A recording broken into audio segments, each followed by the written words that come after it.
Captain Lee Dae-ho stood before the largest gathering of alien species in the galaxy. The crystal dome above him stretched higher than any building on Earth. Light from 1,000 different suns poured through the walls, casting strange colors. Across the Senate floor, he had practiced this speech for months. Today would decide if humans could join the galaxy as equals. The captain wore his best uniform. The dark blue fabric was covered with medals from Earth's greatest achievements. Behind him sat Dr. Park So-min and Ambassador Kim Tae-woo. They had worked for 50 years to reach this moment. 50 years since first contact. 50 years of being treated like children who needed watching. Honored members of the Galactic Senate, Lee Dae-ho began. His voice carried clearly through the chamber. Every alien eye, tentacle, and sensor focused on him. I stand before you today to request full citizenship for humanity. The captain activated a holographic display. Images of Earth's colonies appeared in the air. In the past 50 years, humans have built 47 peaceful settlements. We have traded fairly with all species. We have shared our art, our music, and our stories. We ask only for the right to be treated as equals. A low rumble came from the Centaurian section. High Chancellor Vexathara rose from her seat. Her 6 arms moved in patterns that showed displeasure. Her voice was like grinding stone. The humans speak of peace, but look at their history. Look at their wars, their violence, their hunger for conquest. Dr. Park So-min stood quickly. With respect, Chancellor, those wars ended centuries ago. Humans have changed. We have grown beyond our violent past. Vexathara's 4 eyes fixed on the doctor. Have you? Your own files show genetic markers for aggression. Your species breeds warriors. Even now, your ships carry weapons that could destroy worlds. Ambassador Kim Tae-woo's hands tightened on his chair. The weapons were for defense only. Every species in the galaxy carried weapons. But somehow, when humans did it, it was different. It was threatening. Every species here has the right to defend itself, Lee Dae-ho said calmly. Humans ask for nothing more than what you already have. The right to trade, the right to explore, the right to exist without fear. Senator Quindall from the Etherian. Worlds floated forward. His energy form pulsed with soft light. Captain Lee Dae-ho speaks well, but the question remains. Can we trust a species that has spent most of its existence at war? Can you trust a species that has spent the last 50 years at peace? Dr. Park So-min replied. Our crime rate has dropped to almost nothing. We have ended hunger on our worlds. We have built a society based on cooperation, not conflict. The debate went on for hours. Species after species stood to voice their concerns. The Vortans worried about human expansion. The Kalari feared human technology. The Draconis claimed humans were too young to understand galactic politics. Lee Dae-ho answered each concern patiently. He showed them human art galleries where alien works were displayed with honor. He played recordings of human children learning alien languages. He presented trade agreements that had benefited every species involved, but it was not enough. High Chancellor Vexathara stood again. Honored senators, I call for a vote, but not the vote the humans expect. I propose that Earth be declared a Class 7 quarantine zone. The chamber erupted. Gasps and shouts filled the air. Dr. Park So-min went pale. Ambassador Kim Tae-woo stood so fast his chair fell over. This is madness, the ambassador shouted. We have done nothing wrong. You exist, Vexathara replied coldly. That is enough. Your species is too dangerous to be allowed free movement in the galaxy. I propose all human colonies be abandoned. All humans must return to Earth. A permanent blockade will ensure they stay there. Senator Quindall's light dimmed. This seems extreme. Perhaps a probationary period would be better. No, Vexathara's voice was final. They are predators. Killers. They will always be killers. Better to cage them now before they destroy us all. The voting began immediately. One by one, species cast their choice. The board above showed the numbers climbing. Against Earth, against Earth, against Earth. Lee Dae-ho watched in growing horror as the votes piled up. The Centaurians voted against them, of course. But so did the Kalari, the Vortons. Even species that humans had helped voted against them. Dr. Park So-min was crying quietly. 50 years of work, 50 years of building relationships and trust. All of it meant nothing now. A few species voted for Earth. The Terran colonies had made some friends. The humans had saved Dralian worlds from plague. They had shared technology freely with smaller species. But it was not enough. The final count appeared. 623 against, 187 for, 37 abstentions. The chamber fell silent. High Chancellor Vexathara stood with all 6 arms raised in victory. The vote is final. Earth and all human colonies are declared quarantine zones. All humans must return to their home system within 1 galactic year. Any human ship leaving the Sol system after that deadline will be destroyed without warning. Ambassador Kim Tae-woo stood slowly. His face was calm, but his eyes burned with an anger that made nearby aliens step back. When he spoke, his voice was quiet, but somehow carried to every corner of the vast chamber. "You have made your choice," he said. "You have decided that humans are too dangerous to be your equals, too violent to be trusted, too aggressive to be allowed freedom." He paused and looked directly at High Chancellor Vexathara. "You are absolutely correct." The ambassador turned to leave, then stopped. "But you have made one mistake. You assume that makes us your enemies. You are wrong. We are something far worse than your enemies." "What is that supposed to mean?" Vexathara demanded. Ambassador Kim Tae-woo smiled, and it was not a pleasant expression. "You will learn. You wanted to see what humans really are when pushed too far. Congratulations! You are about to find out." The 3 humans walked out of the chamber in complete silence. Behind them, the aliens began to argue among themselves. Some worried the vote had been too harsh. Others celebrated removing the human threat.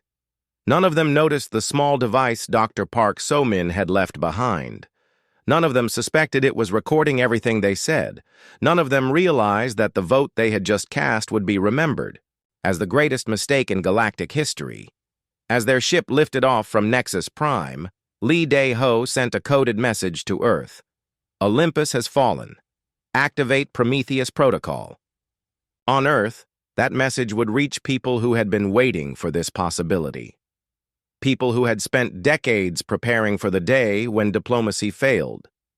People who understood that sometimes, when peaceful species are pushed too far, they become something else entirely. The galaxy had voted. Now they would learn to live with what they had created. Admiral Choi Min-ho stood on the bridge of the Earth defense ship Harmony, watching the largest evacuation in galactic history unfold before him. 6 months had passed since the Senate's vote. 6 months of carefully planned chaos that the galaxy mistook for defeat.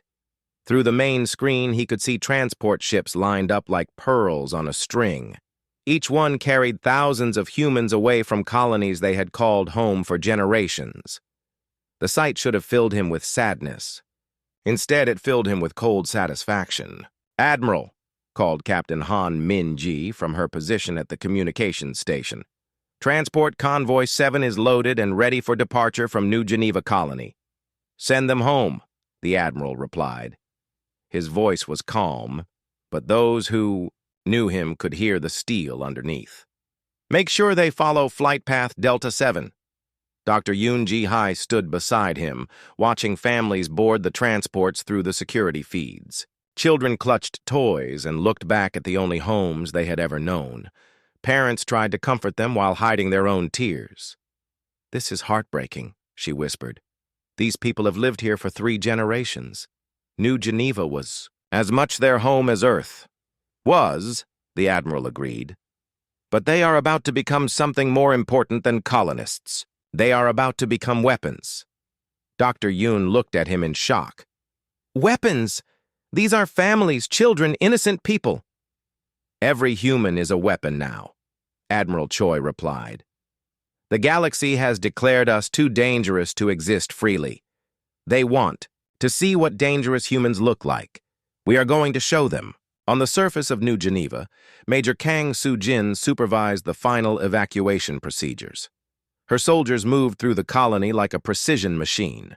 To any watching aliens, it looked like a standard evacuation, families packing belongings, transport schedules being followed. Nothing unusual, but Major Kang's soldiers were doing more than just moving people. In warehouses across the colony, they were packing equipment that did not appear on any official inventory. Technology that humans had been quietly developing for decades, weapons that made galactic standard arms look like ancient spears. Major, her lieutenant called. The fabrication units from Building 7 are secure. The quantum processors from the research center are loaded. All classified materials have been transferred. Major Kang nodded. The aliens thought they were watching humans pack their clothes and furniture. They had no idea that 50 years of advanced research was being carefully moved to ships bound for Earth.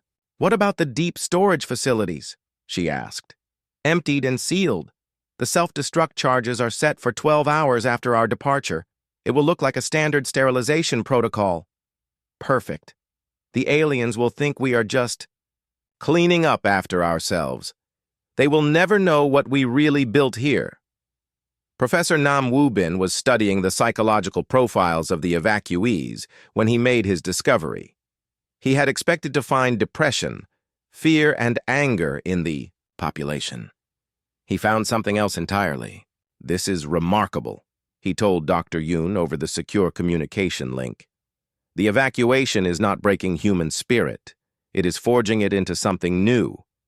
Dr. Yoon frowned at her screen. What do you mean? Look at these psychological profiles. Before the Senate vote, humans on the colonies were individual groups. New Geneva colonists thought of themselves as separate from Mars colonists. Europa Station workers had little in common with asteroid miners. Professor Nam pulled up a series of charts. But now, something has changed. They all identify as simply human first. Colony of origin has become secondary. They are no longer separate groups. They are becoming a single, unified people. That could be the stress of relocation, Dr. Yoon suggested. No, it is more than that.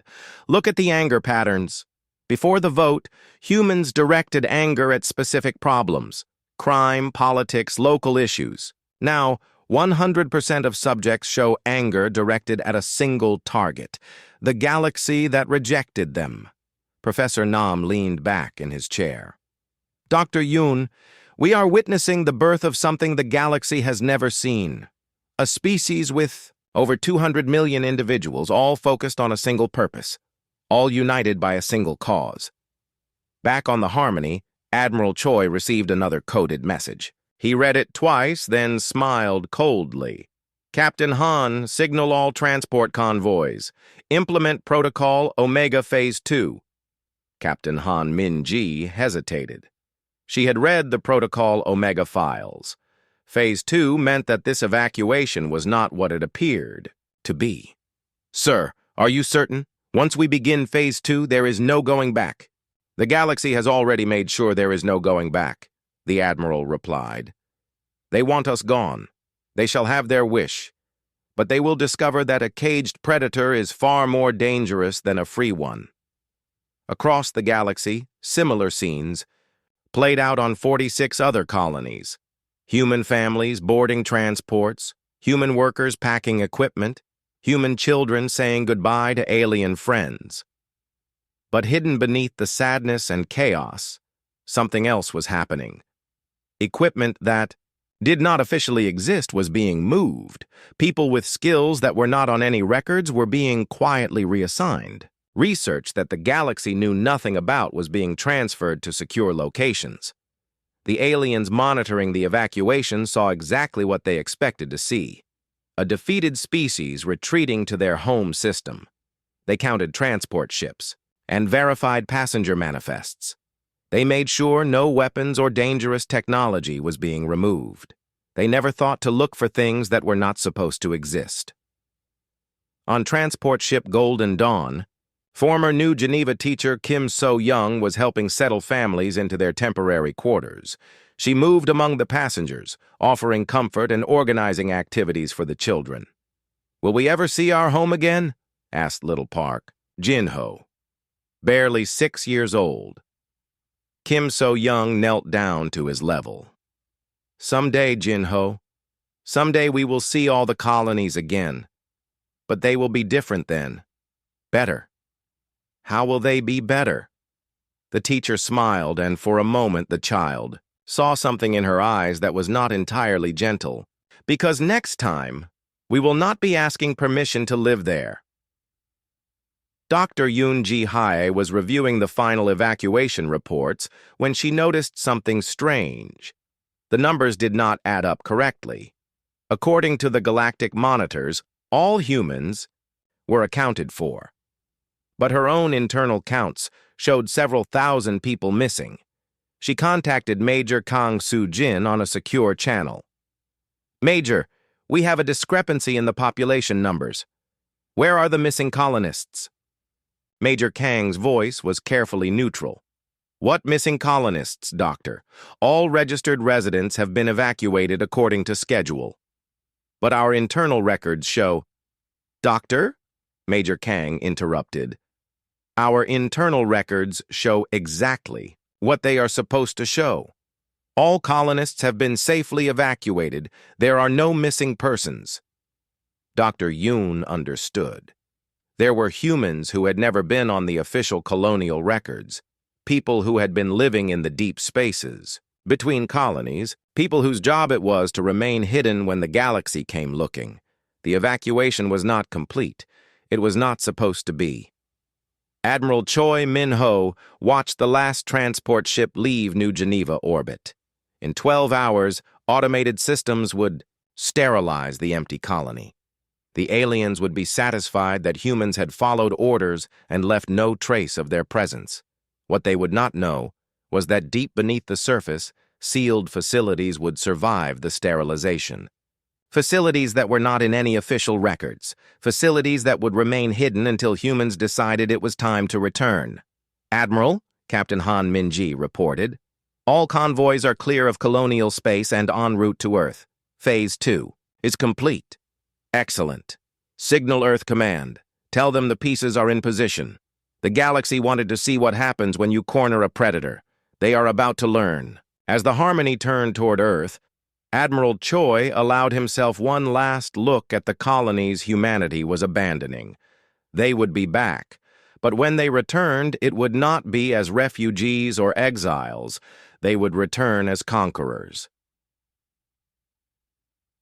The galaxy had voted to cage humanity. They thought this made them safe. They were about to discover their mistake. A caged animal fights only for survival, but a caged predator that escapes fights for revenge. And humanity was very, very good at escaping cages. President Song Hye-jin stood in the war room deep beneath the mountains of Korea. 2 years had passed since the quarantine began. The galaxy believed Earth was isolated and weakening. They could not have been more wrong. Around the massive holographic display, the greatest minds of humanity worked without rest. Dr. Bae Dong-wook, the head of weapons research, was showing her the latest test results. What she saw made her smile with savage satisfaction. "The plasma cannon array is ready for field testing," Dr. Bae reported. "The energy output is 300% higher than galactic standard weapons. The focusing system allows precision strikes at distances that should be impossible."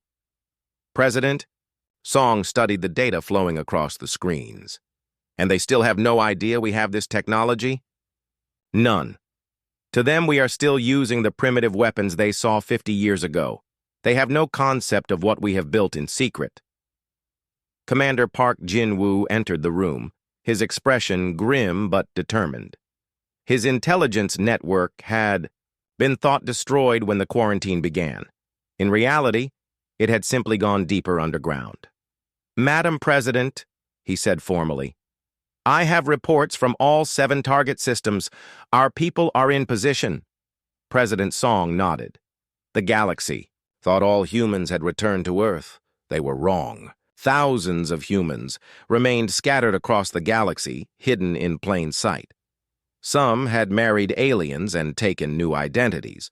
Others held key positions in governments and corporations. All of them were waiting for orders. "What is the status of Operation Ghost Protocol?" she asked. Commander Park activated a new display. Points of light appeared across the galactic map. Each light represented a human agent in a critical position. "We have assets in the Centaurian Defense Ministry, the Etherian Trade Council, the Vortan Shipbuilding Corporation, even the Galactic Senate Security Forces. They spent 50 years watching us," President Song said quietly. "They never realized we were watching them back," Engineer Lee Yuri reported next. Her project had transformed Earth into something the galaxy had never seen, a planet-sized weapons factory.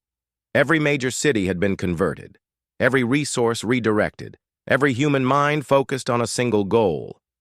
Industrial conversion is 95% complete, she announced. The asteroid belt mining operations are producing raw materials at unprecedented rates. Mars has been converted to a pure research and manufacturing facility. President Song walked to the main display showing Earth's orbital space. Where once there had been peaceful space stations and trade hubs, now there were massive construction platforms. To galactic sensors, they looked like defensive installations built by a frightened species. In reality, they were shipyards building vessels that no alien had ever imagined. "Show me the fleet status," she ordered. The display changed to show hundreds of ships under construction. They looked nothing like human vessels the galaxy had seen before. Sleek, predatory shapes that seemed to absorb light rather than reflect it. "The stealth coding is working perfectly," Engineer Lee reported. "Galactic sensors cannot detect our ships unless we want them to. The new drive systems allow faster-than-light travel without using the standard jump gates, which means we can appear anywhere in the galaxy without warning," President Song concluded. Dr. Bae Dong-wook pulled up another set of displays. "The Cyber Warfare Division has been equally successful. We have mapped every major computer system in the galaxy. We can take control of planetary defense networks, communication systems, even life support on space stations. All without them knowing we have this capability." They still think human technology is decades behind theirs. They have no idea we have been studying their systems and finding weaknesses for 50 years. President Song turned to face the room, full of humanity's greatest minds. These people had worked in secret for decades, preparing for a day they hoped would never come. But when it did come, they were ready. "Ladies and gentlemen, the galaxy believes they have solved the human problem by locking us away. They think we are sitting here feeling sorry for ourselves, gradually weakening until we are no longer a threat." She activated the main display, showing the entire galaxy. "They are about to learn that cornering a predator does not make it weaker. It makes it desperate, and desperate predators are the most dangerous creatures in the universe." Lieutenant Colonel Shin Da-yoon entered with the latest intelligence reports. Her cyber warfare teams had been monitoring galactic communications around the clock. "Madam President, the Centaurians are planning a celebration, the 2nd anniversary of what they call the day we made the galaxy safe. High Chancellor Vex Thera is planning a speech about the success of the human quarantine." President Song's smile was cold as winter. "How thoughtful of them to give us a target date.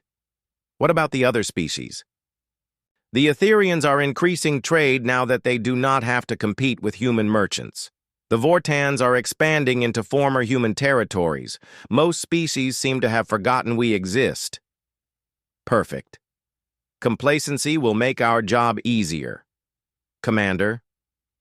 Park Jin-woo stepped forward. "Madam President, our agents report that galactic military forces have been reduced by 30% since the quarantine began. They no longer see any major threats to peace." "They removed the threat by caging it," President Song mused. They never considered what would happen when the cage door opened. Dr. Yoon Ji-hee, now Director of Psychological Operations, presented her latest analysis. The unity effect Professor Nam identified during the evacuation has continued to strengthen. We now have a level of species cohesion that has never existed in recorded history. She pulled up charts showing human psychological profiles. Every human on Earth, every human in the hidden colonies, every human agent in the galaxy shares the same core motivation, proving the galaxy wrong about our nature. And how do we prove them wrong? President Song asked. By showing them that their greatest fear was correct. We are predators. We are dangerous. We are everything they said we were. But we are also something they never imagined. We are honorable predators. President Song nodded. The galaxy had made a fundamental mistake. They assumed that because humans were dangerous, they were evil.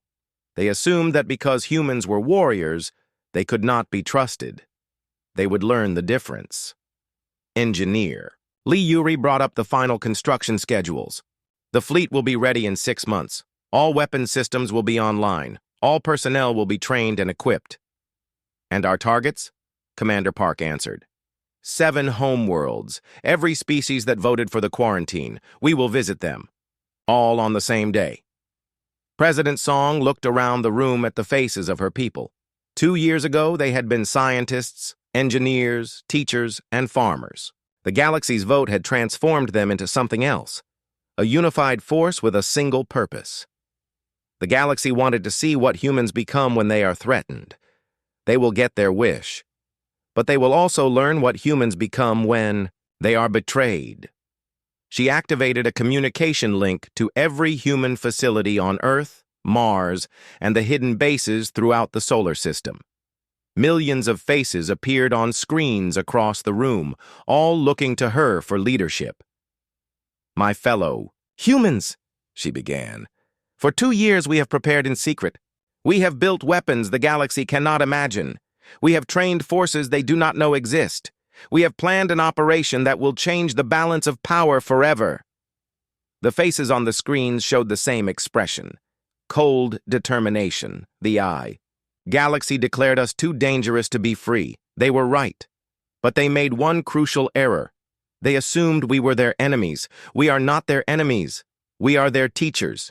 And we are about to give them a lesson they will never forget. President Song paused, looking directly into the cameras. In 6 months, humanity will remind the galaxy why predators rule the food chain. Not through cruelty or conquest, but through superior organization, superior technology, and superior will. She smiled. And it was the smile of a predator that had been caged too long. They wanted to cage us. Instead, they gave us time to sharpen our claws. Class is about to begin. Fleet Admiral Oh Sung-ho stood on the bridge of the EDF Retribution, humanity's first true warship. 3 years had passed since the quarantine began. 3 years of preparation. Today, the galaxy would learn what they had created. All ships report ready, Admiral, announced Captain Han Min-ji from her position at the tactical station. Around them, the bridge hummed with quiet efficiency. Every officer knew their role. Every system had been tested and retested. Signal. The fleet, Admiral O commanded. Begin Operation Prometheus. Across the galaxy, 7 human task forces moved simultaneously toward their targets. They had traveled for weeks through empty space, using jump routes that bypassed all galactic monitoring stations. Their ships were invisible to enemy sensors, their movements undetected. The first target was the Centaurian homeworld of Centauri, Prime. High Chancellor Vexthara was preparing for her anniversary celebration when reality suddenly changed around her. Captain Han Min-ji's stealth squadron appeared in orbit without warning. One moment, the space around Centauri Prime was empty. The next, 12 ships materialized as if from thin air. Ships unlike anything the galaxy had ever seen. Centaurian Defense Command, Captain Han broadcast on all frequencies. This is Captain Han Min-ji of the Earth Defense Force. You have exactly 60 seconds to surrender your planetary defense grid. On the surface, Chancellor Vexthara stared at the displays in her command center. Her defense minister was shouting orders, but the responses were all the same. Their weapons could not lock onto the human ships. "How is this possible?" she demanded. "Our sensors show nothing, but they are clearly there." "Unknown technology," her science advisor reported, his voice shaking. "Their ships seem to be bending light and energy around them. Our targeting systems cannot establish a lock." "Fire anyway." Destroy them! The Centaurian defense platforms opened fire, sending streams of plasma and particle beams toward the human ships. Every shot passed harmlessly through empty space. The humans were not just invisible to sensors, they were untouchable. Major General Ko Young-soo watched the orbital bombardment from his command ship. The aliens were firing blindly, hoping to hit something. It was almost amusing. "Almost. General," his aide reported, "the orbital platforms have exhausted 30% of their ammunition. No hits recorded." "Begin Phase 2, the general ordered. Below, Lieutenant Colonel Shin Da-eun's cyber warfare teams went to work. From hidden positions throughout the galaxy, human agents activated programs they had been placing for years. In seconds, every major computer system on Centauri Prime went dark. "Sir," the Centaurian defense minister reported to Chancellor Vexthara, "we have lost control of the defense grid. All communication networks are down. Even our personal communicators are not functioning." "How? This is impossible!" Before anyone could answer, new displays activated throughout the command center. Human faces appeared on every screen. Captain Han Min-ji spoke directly to Chancellor Vexthara. "Chancellor, your planetary defenses are now under human control. Your communication networks belong to us. Your transportation systems answer to us. Your power grid operates at our discretion." The Chancellor's 6 arms trembled with rage. "This is an act of war." "No," Captain Han replied calmly. "This is a demonstration. You declared us primitive. You said we were too dangerous to exist freely. You made a mistake." On 7 worlds simultaneously, the same scene played out. Human ships appeared from nowhere. Planetary defenses failed instantly. Communication networks came under human control. In each case, the message was identical. On the Etherian homeworld, Senator Quindal's energy form flickered with fear as human voices spoke from his own communication systems. "Senator, you voted to cage us. We wanted to show you what we learned in our cage." On the Vortan capital world, their massive defense fleets tried to engage the human ships. Their most advanced weapons could not even detect their targets. Human. Ships moved like ghosts through space, untouchable and unstoppable. Admiral Oh Seung-ho monitored all 7 operations from his command ship. Each task force was following the plan perfectly. Each target world was learning the same lesson. "Admiral," his communications officer reported, "General Ko is requesting permission to begin the ground demonstration." "Granted. Show them what human soldiers can do." On Centauri Prime, dropships that had been invisible moments before suddenly appeared in the atmosphere. They moved too fast for the remaining defense systems to track. Before anyone could react, human soldiers were on the ground. Major General Ko Young-soo led the first wave personally. His soldiers moved through the capital city like a force of nature. They wore armor that made them nearly invulnerable. They carried weapons that cut through Centaurian defenses like paper. But they did not kill. Chancellor Vexthara watched in horror as human soldiers disabled her guards without harming them. They moved through her palace like dancers, always exactly, where they needed to be, never where enemy weapons could target them. In less than an hour, the human soldiers had secured every government building in the capital. They had done it without causing a single civilian casualty, without destroying a single important structure, without even seriously injuring any defenders. "This is impossible," the Chancellor whispered. "How can any species be this precise, this controlled?" General Ko appeared on her personal view screen. Chancellor, you said humans were violent animals, uncontrolled killers. We wanted to show you what controlled killers look like. Across the galaxy, similar demonstrations unfolded. On the Etherian homeworld, human soldiers moved through energy barriers that should have been impenetrable. On the Vortan world, they disabled defense installations that were supposed to be indestructible. In every case, the message was clear. Humans were not just more advanced than the galaxy had believed. They were more advanced than the galaxy had thought possible. But the most devastating blow came next. Lieutenant Colonel Shin Da-eun activated the final phase of Operation Prometheus. On every major world in the galaxy, human agents revealed themselves, simultaneously. Government officials who had worked in alien administrations for years suddenly identified themselves as human spies. Corporate executives who had been running major businesses revealed their true nature. Military officers who had served in alien forces for decades announced their loyalty to Earth. "Attention, Galaxy," Admiral O broadcast on every communication channel in known space. "For 50 years you watched us. You studied us. You judged us. What you never realized was that we were watching you back." The display showed the scope of human infiltration. Every major government had human agents. Every important corporation had human employees. Every military force had human officers. We know your every secret. We have maps of every defense installation. We have copies of every classified document.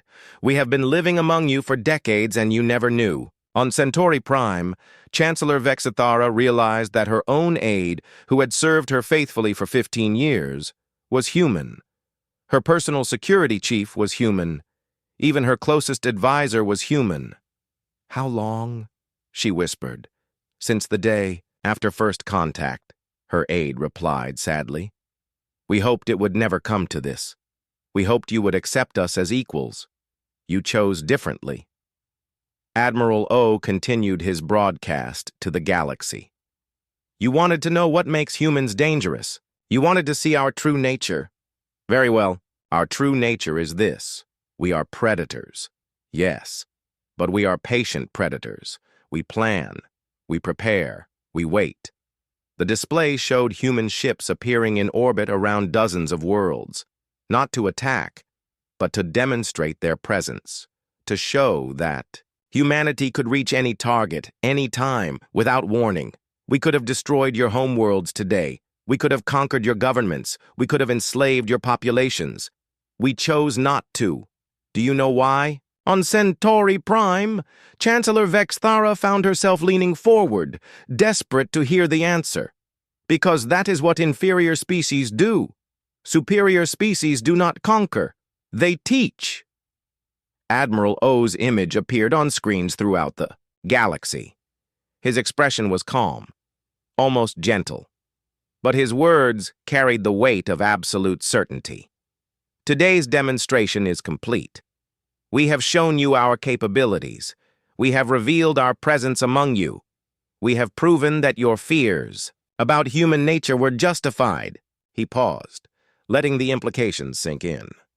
Tomorrow, we begin teaching you what responsible predators do with their power. The galaxy has 30 days to prepare for a new order. An order where strength serves justice, where power protects the weak, and where the most dangerous species in the galaxy take responsibility for everyone's safety. The transmission ended, leaving the galaxy in stunned silence. Chancellor Vexithara sat in her empty command center, surrounded by humans who had protected her for years while she plotted against their species. Outside, human soldiers maintained perfect order while alien crowds struggled to understand what had happened. "What do we do now?" she asked quietly. Her human aide smiled sadly. "Now, Chancellor, you learn what humans are really like when we are not afraid of you." President Song Hye-jin stood before the assembled representatives of 847 species in the rebuilt Senate chambers on Luna. 6 months had passed since Operation Prometheus, 6 months that had changed the galaxy forever. The old crystal dome on Nexus Prime was gone. destroyed not by human weapons but by the species themselves in the riots that followed humanity's demonstration. The new chambers were smaller, more practical, and located where humanity could ensure order. "Representatives of the galaxy," President Song began, her voice carrying clearly through the chamber. "We gather today not as conquerors and conquered, but as teacher and students. The lesson has been harsh, but it was necessary." In the front row sat High Chancellor Vex Thara, no longer the arrogant leader who had condemned humanity 3 years ago. Her 6 arms hung limp at her sides. Her 4 eyes were fixed on the human president with something between fear and respect. Ambassador Lim Jae-sung, Earth's new representative to the galactic government, sat at the head of the council table. The position had once been held by rotating species based on complex political arrangements. Now it belonged to humanity by right of superior capability. "The old Senate ruled through fear and politics," President Song continued. "Species voted not based on justice or wisdom, but based on self-interest and prejudice. This led to the decision that nearly destroyed galactic civilization. Director Kwon Mi-young activated displays showing the state of the galaxy before and after human intervention. The difference was dramatic. Before humanity took control, 12 systems were at war. Trade routes were controlled by criminal organizations. 47 species lived in poverty while others hoarded resources. Scientific advancement had stagnated for centuries. The displays changed to show current conditions. Today, all conflicts have ended. Trade flows freely and fairly. No species lacks basic necessities. Scientific advancement has accelerated beyond all previous records. Senator Quindal's energy form pulsed weakly. "How? How did you accomplish in 6 months what we could not do in centuries?" President Song smiled, and for the first time since the demonstration, it was not a cold expression. "By understanding the difference between ruling and leading." Chancellor Park Byom-soo, head of Earth's governing council, stood to address the assembly. "The old Senate tried to control through legislation and force. Humans lead by example and, through superior capability, he activated a new display showing trade statistics.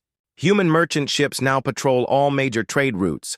Piracy has dropped to 0. Not because we hunt pirates, but because no pirate ship can escape our sensors or outrun our vessels.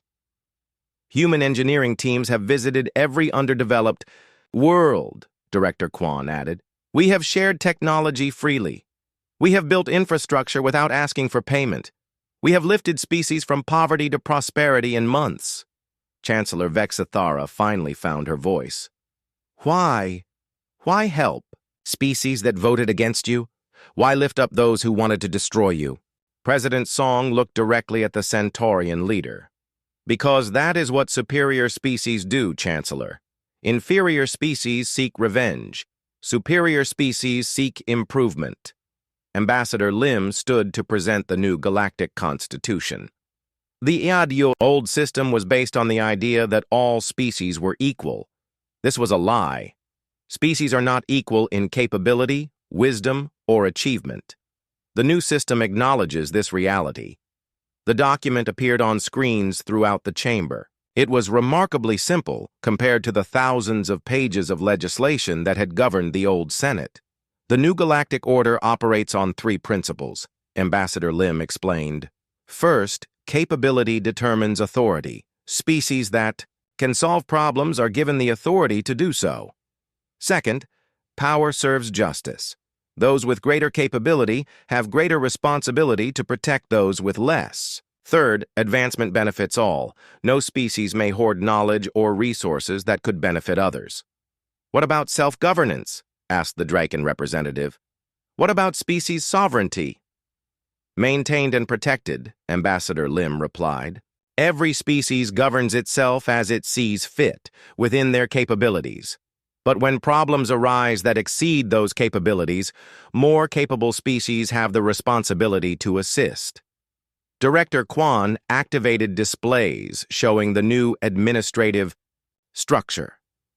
Humans do not rule the galaxy. We serve as coordinators, protectors, and teachers. We have divided administrative responsibilities based on each species' greatest strengths. The displays showed the new system in action. Etherian energy specialists managed power distribution networks. Vortan engineers supervised construction projects. Draconis philosophers handled diplomatic disputes. Every species contributes according to their abilities, President Song explained. Every species benefits according to their needs. But humanity coordinates the whole system because we have proven we can see the larger picture. And if we refuse to participate, asked the Kalari representative. Chancellor Park answered calmly. Then you are free to leave galactic civilization and return to your home system. The choice is yours. But you cannot remain part of galactic society while refusing to contribute to its success. That is the same ultimatum you gave us, Chancellor Vexathera said bitterly. No, President Song corrected. We gave you a choice between cooperation and isolation. You gave us a choice between submission and exile. The difference is that our system offers a path to redemption and advancement.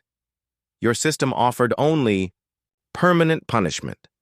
The debate continued for hours, but the outcome was never in doubt. Species after species acknowledged the new reality. Some did so gladly, having seen the benefits of human leadership. Others accepted reluctantly, recognizing they had no alternative. When the final vote was taken, the result was unanimous.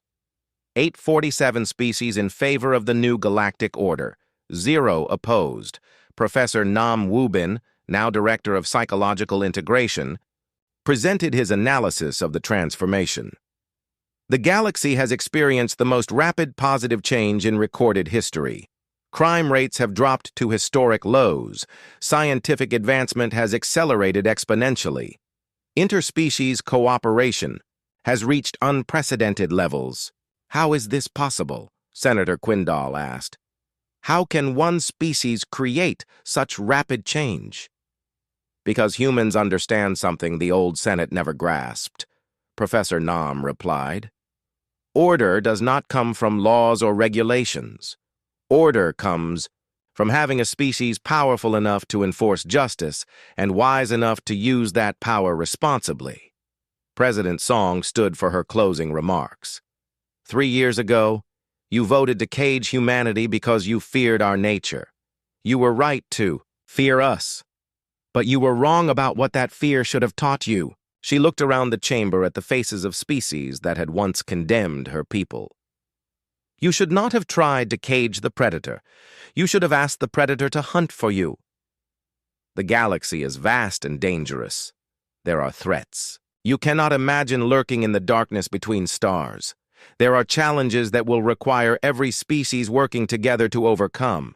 You need predators to lead that fight. Director Kwan activated a final display showing deep space monitoring stations at the edge of galactic civilization. Human ships now patrol the boundaries of known space. We watch for threats from beyond our borders. We stand guard so that peaceful species can sleep safely. This is what you should have asked for 3 years ago, President Song concluded. Not our submission, but our protection. Not our exile, but our leadership. Not our weakness, but our strength in service of galactic civilization. Chancellor Vexathara stood slowly. Her voice was quiet, but it carried throughout the chamber. President Song, I owe you an apology. I voted to quarantine humanity because I feared what you might become. I never imagined what you actually were. And what are we, Chancellor? You are what every species dreams of becoming, but few achieve. You are predators who chose to become guardians, warriors who chose to become protectors, conquerors who chose to become teachers. President Song nodded gravely. The galaxy taught us an important lesson, Chancellor. When you corner a predator, you discover what it is truly capable of. You discovered that humanity is capable of becoming exactly what the galaxy needs. As the session ended, species representatives filed out of the chamber with a new understanding. The vote 3 years ago had indeed been a mistake, but not for the reasons they had thought. They had not made the mistake of caging a dangerous predator. They had made the mistake of not recognizing a natural leader. The galaxy was safer now, more prosperous, more united. Not because humanity had conquered it, but because humanity had accepted the responsibility that came with being the apex predator. In her private office later that evening, President Song looked out at the Earth rising over Luna's horizon. Her aide, Captain Lee Dae-ho, joined her at the window. "Any regrets, Madam President?" he asked. She smiled, and this time it was warm and genuine. "None. The galaxy forced us to show them what we truly are. It turns out what we truly are is exactly what they needed." "And what happens now?" President Song pointed toward the stars beyond Earth. "Now we do what predators do when they have claimed their territory. We protect it, we improve it, we prepare for the challenges that are coming." "What? Challenges?"